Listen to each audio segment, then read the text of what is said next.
And I had a coworker who was a hostess who began telling me these conspiracies as well as specific things for Oxford in 2016.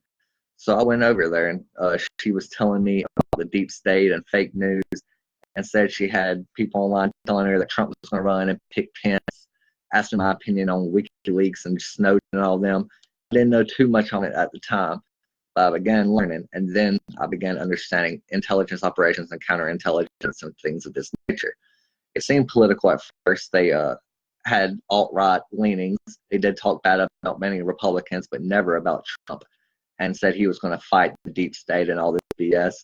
And then basically tells me that Oxford is going to do a ban on a target policy in 2016, and that council will be in the middle of my street to prove that they're deep state and all this BS.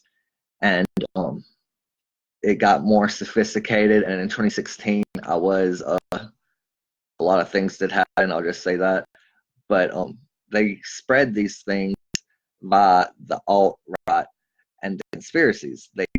You think Alex Jones is bad? He's on, the airwaves. Like, get on the websites. Like, it gets a lot worse. And these people, will brainwash people into believing Sandy Hook never happened because it hurts gun sales. And then they start pestering the parents and threatening them, saying their kids never even existed. It's sick.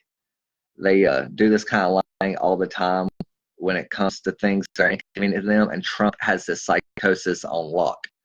And they were talking a lot about how belief is harder to prosecute than pro quo. But I'm pretty sure them tax receipts that the deep state's not releasing because, it's not against Trump, is because he needs to make money off it, like Trump Tower Moscow. Like, that's why Cohen's in jail. So when somebody tells you Russian collusion, talk about his last lawyer in jail over Trump Tower Moscow. Talk about the current one going to jail pretty soon, Giuliani, over his own Ukrainian extortion.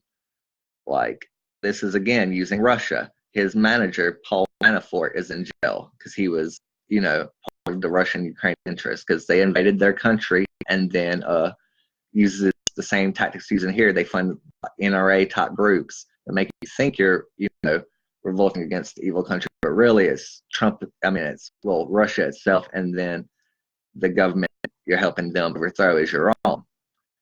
And this is how espionage works. And I've known it for a while. Trump, even before he won the election, when O'Reilly asked him why he thought about Putin, he started saying, the United States overthrows countries, like pretty much admitting like he's their puppet.